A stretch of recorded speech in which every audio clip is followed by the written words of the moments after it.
इसकी उम्मीद नहीं थी, वो आकर के वीडियो में लाइव में आकर के लोगों ने किया।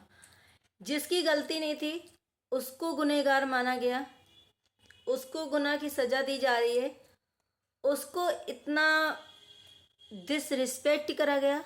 हेलो फ्रेंड, मैं हूँ वंदना, वेलकम करती हूँ अपने यूट्यूब चैनल रिएक्शन और वंदना में। कैसे हैं आप लोग? आई होप सभी लोग अच्छे होंगे। तो मुझे बहुत सारे मैसेज आए, कमेंट आए कि दीदी आपका ब्लॉग नहीं आ रहा है, तो थोड़ा मैं बिजी थी। चलिए मैं अपना वीडियो स्टार्ट करती हूँ।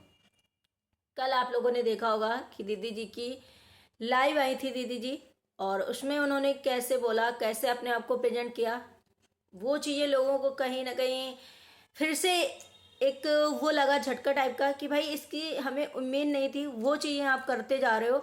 आप कहते हो कि मैं सबूत लेकर के आऊँगा, मेरे पास भी सबूत है, मैं लेकर के आऊँगी, मैं भी दिखाऊंगी, एक पक्ष सुनाऊंगी। एक पक्ष आप लोगों ने जान लिया, एक पक्ष अभी नहीं जाना है, और तार तार कर दिया इज्जत को।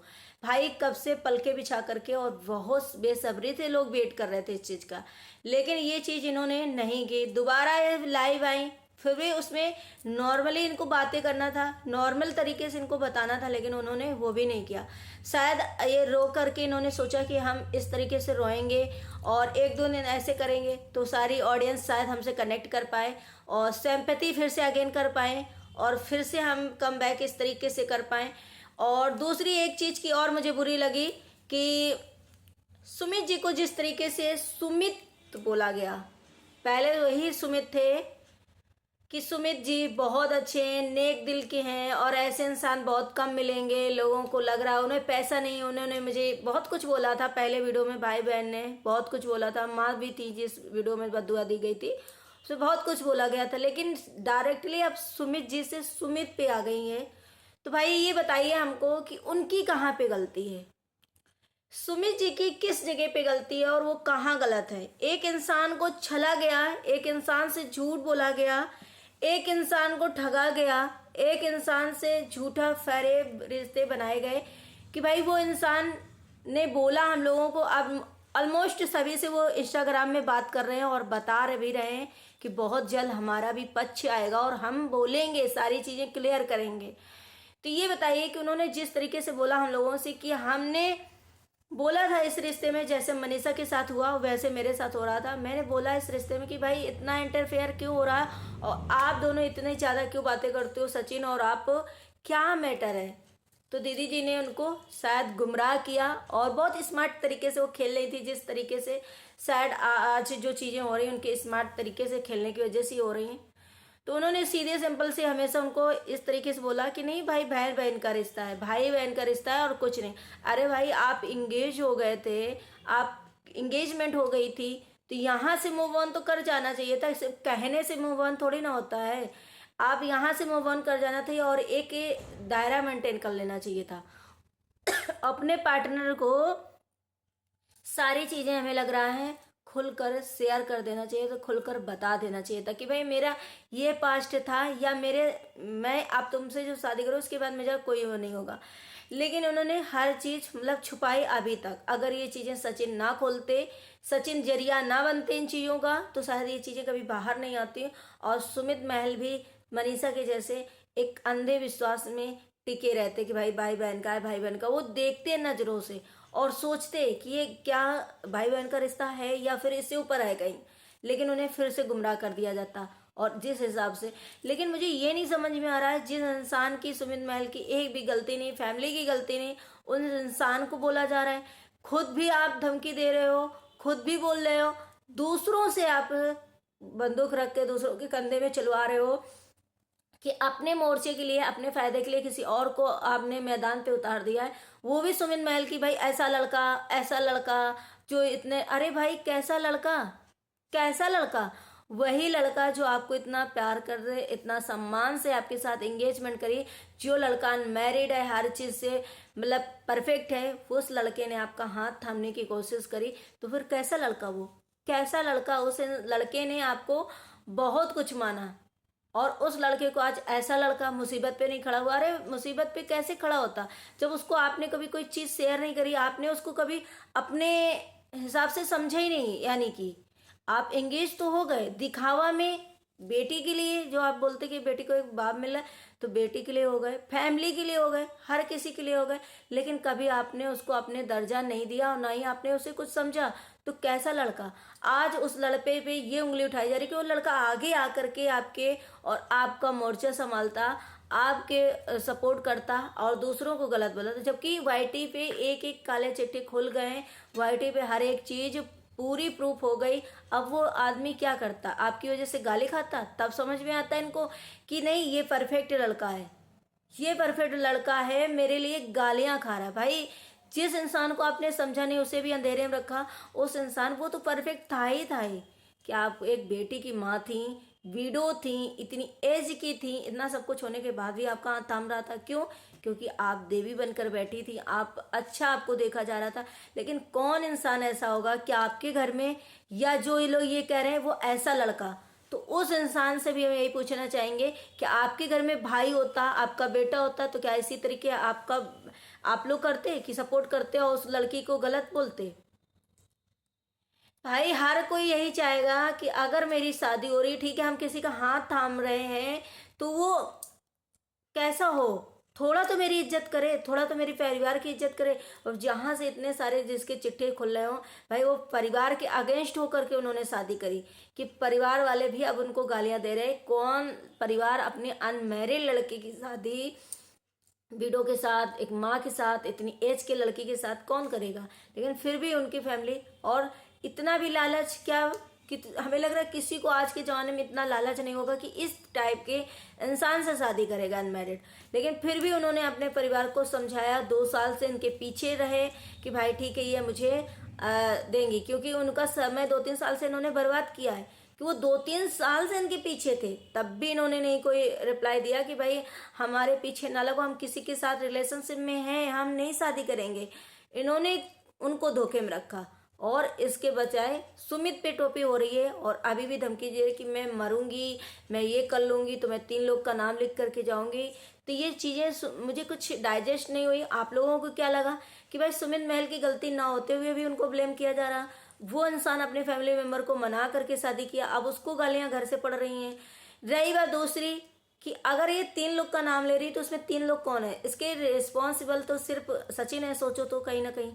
और वो भी अगर इतना जिगरा रख के सचिन ने खैर ये चीज़ें लाया, उसमें वाईटी पे चलिए ऑफलाइन होना था, लेकिन वो उसका इतना बड़ा जिगर के माध्यम बना वो कहीं ना कहीं, और सारे लोगों को, इतने लोगों को जो आज तक सबके साथ अन्याय हो रहा था, सबको धमकियां मिल रही थी, कहीं ना कहीं वो एक माध्यम बने सचिन, और सबको न्याय मिला। अब 3 लोगों में किसका नाम आना चाहिए? क्या 3 लोग वो ये सचिन, मनीषा और जेसिका, या फिर सुमित जी हैं? बहुत सारे ऐसे क्वेश्चन आ रहे हैं, बहुत सारे ऐसे कमेंट आ रहे हैं। अगर वो सचिन है तो ठीक है, कहीं पर चलेगा कि भाई उन्होंने आपको वाईटी पे ला करके चीजें नहीं रखनी थी, ले आए।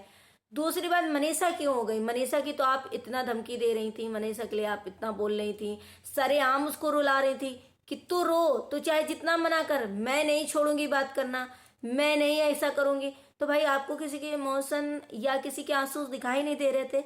आज आपके आंसू क्यों किसी को दिखाई दे, क्यों दिखाई दें? और फिर मनीषा से अभी भी ऐसा लग रहा है कि आप जलन की वजह से मनीषा को फंसा रहे हो। मनीषा तो इसमें इन्वॉल्व नहीं। कौन औरत नहीं चाहेगी कि मेरा आदमी मेरे हिसाब से चले, मेरे पास रहे? और अगर उस औरत को पता चलेगा, कोई भी औरत हो, पता चलेगा कि मेरा आदमी इस औरत के चंगुल में है, तो उसे जितना जी जान लगाना, एड़ी चोटी का दा कुछ भी लगाना पड़े वो लगाएगी, और अपने हस्बैंड को अपने पास बुला कर रहेगी। तो वो मनीषा ने किया। मनीषा ने और क्या किया?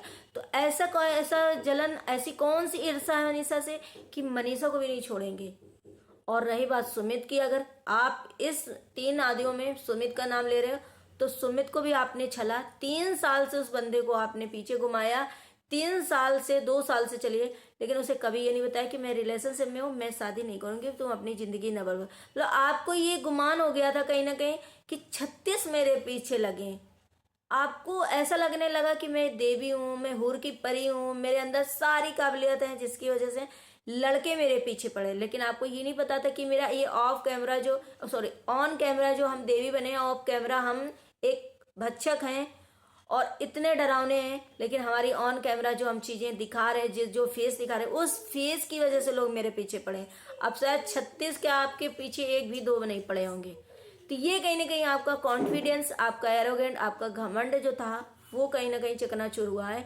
फिर भी आप अपनी गलती ने एक्सेप्ट कर रहे हो, फिर भी आप आकर के बार बार या तो रोना धोना लगाते हो और धमकियां देते हो, या तो फिर अपना पक्ष आप क्या आना है अपना पक्ष, और क्या अब एक्सपेक्ट किया जाए कि आपसे कि आपको ये अपना पक्ष लेकर के आओगी। अब इस ऑडियंस को भी यही लगने लगा कि आप झूठ मूठ का एक सिर्फ सिंपैथी कार्ड खेल रहे हो। अब अपनी बच्ची को बगल में बैठाल करके वीडियो बनाते हो, पहले आपका कुछ भी नहीं ऐसा हुआ। और जो लोगों को आप अभी, अब मुझे देखिए किसी से पर्सनली दुश्मनी नहीं भाई, जिसका सपोर्ट होगा मैं उसको करूंगी, आपका अगर पक्ष आता मैं आपको भी करती। लेकिन कहीं ना कहीं आप जो अपने फेवर के लिए मैदान में जिनको उतारे हो, कल को वो भी आपको कहीं ना कहीं आपके सारे कपड़े उतारेंगे, आपको नंगा करेंगे, आपको इसी तरीके जलील करेंगे, आपसे इसी तरीके बात करेंगे जैसे आप अभी उनके द्वारा किसी और को करवा रहे हो, जबरदस्ती वाला ये तो। लेकिन वो आपकी एक एक चिट्ठी खोलेंगे, वो आपका फिर से टारगेट करेंगे। तो आप अपना पक्ष ऑडियंस से रखो, माफी मांगो, और शायद अपनी चीजें जो है वो बताओ। और आपका पूरा वो बनता है कि आप ऑडियंस से माफी मांगो, क्योंकि आपने गलत किया है। यही ऑडियंस है जो हर चीज में आपको सपोर्ट कर रही थी, आपको देवी बनाकर रखी थी। जब अगर किसी की सच्चाई पता चली तो उसे बोलने का भी अधिकार इस ऑडियंस को है, बोलने का, और वीडियोस बनाने का भी। रिएक्शन चैनल वालों को किसी दिन आपने पूरी फैमिली आकर के बहुत बददुआएं, बहुत धमकियां दी थी, तो आपका अधिकार बनता है कि आप इस मैटर को खत्म करो और जाकर के माफी मांगो। और जो मैदान में जिन लोगों को उतार रखा है अपने फेवर के लिए, वो लोग आपका कुछ कभी भला नहीं चाहेंगे। और ये बात मेरे लिख लीजिए कि ये कभी ऐसा समय आएगा जब आपको इसका पलटवार मिलेगा। ये भूल मत करिए कि आप ऐसे लोगों से मदद ले रही जो आप लोगों को मदद करेंगे, भाई ये उसका भी नहीं हो सकता। लेकिन जो चीज़ें आपने करा और जो चीज़ें हो रही, आप किसी लड़की का पति छीन रही थी, आप किसी फैमिली मेंबर को इतना मतलब वो कर रही थी, आप हर जगह से उस लड़के की रिश्ते तोड़वा रही थी। आज आप उसी कगार पे बैठे हो जिस कगार पे आप किसी को ला रहे थे, किसी फैमिली ला रहे थे, किसी की बीवी को लाकर खड़ा कर रहे थे, कि उसके हस्बैंड को आप छीन रहे थे, हर जगह हर चीज़ से मना कर रहे थे, फैमिली मेम्बरों को, दोस्तों को। भाई एक इंसान आकर के अगर इस चीज़ में बोलता तो ये हो जाता। सचिन तो पूरा पूरा गलत है, सचिन की फैमिली नहीं गलत है, और सारे दोस्त हैं वो कैसे सारे लोग आपके खिलाफ बोले कि भाई आपको इतनी इनसिक्योरिटी होती थी कि आप किसी से बात करते नहीं थे, कोई अगर उससे बात करता था तो आप मना करते थे। आप हर चीज में सारे जो इम्पोर्टेंस है अपने आप को देना चाहते थे, सभी को आप अपने जगह से हटाना चाहते थे। तो इसमें कहीं ना कहीं एक मोहरा जो है और एक माध्यम जो है सचिन बने, और सबके दिल की फीलिंग जो है आज निकल करके बाहर आ रही है। लेकिन आप ये समझने के बजाय फिर भी एरोगेंट दिखा रहे हो, और फिर भी अभी ऑडियंस से माफी भी नहीं मांग रहे हो। सुमित जी पे लांछन लगा रहे हो कि वो ऐसा लड़का जिसने अभी मतलब इस टाइम पे खड़ा नहीं हुआ। अरे इस चीज के लिए तो आप अपने आप को शुक्रगुजार समझो कि वो 2 साल से आपके पीछे पड़ा था और आपने उसे अंधेरे में रखा, आपने उनके लिए कुछ भी नहीं किया। तो वो लड़का आपके लिए कैसे करता है? जो इंसान आपके पीछे पीछे लगा था, हर चीज आपसे पूछता था कि ये कैसा रिश्ता है, उस इंसान से आपने धोखा दिया, और उस इंसान के लिए आप किसी को मैदान पे उतारे हो कि उसकी भी छीछा लेदर करो, उसकी भी वाइटी में बदनामी करो। तो भाई ऐसा ये चीजें कहीं ना कहीं बहुत गलत हैं कि उस इंसान ने आपको बहुत कुछ दिया, और बहुत कुछ उसके बदले में आपने सिर्फ उसको झूठा, फरेब और सिर्फ धोखे में रखा, ठगा। तो ये कहीं ना कहीं आपकी बहुत बड़ी गलती है। लेकिन आप अपनी गलतियों को जो मानते नहीं हो, सुधारते नहीं हो, और अपने आप को सोच रहे हो क्लीन चिट मिल जाए, तो आप नहीं मिलने वाली है, और ना ही आप ऑडियंस आप पे इतना भरोसा करने वाली है।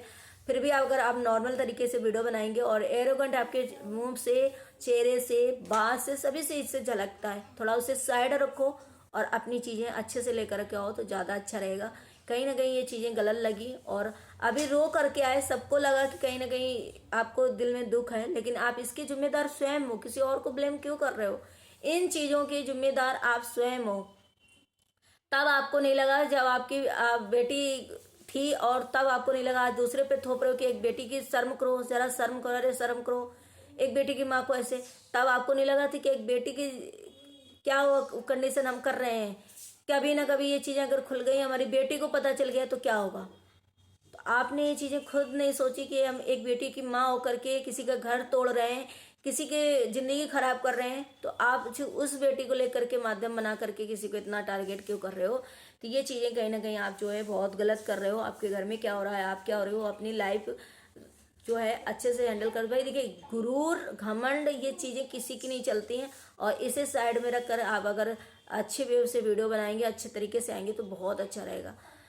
चलिए, अगर आप लोगों को मेरी वीडियो अच्छी लगे तो लाइक एंड सब्सक्राइब जरूर करिएगा, और जो भी चीज़ें हो तो कमेंट जरूर करिएगा। कमेंट सेक्शन से हमें पता चलता है आप लोगों के भी बारे में कि आप लोग सोच क्या रहे हो, और उस तरीके से हम वीडियो बनाते हैं। मिलते हैं नेक्स्ट ब्लॉग में। Bye bye, take care, thank you so much.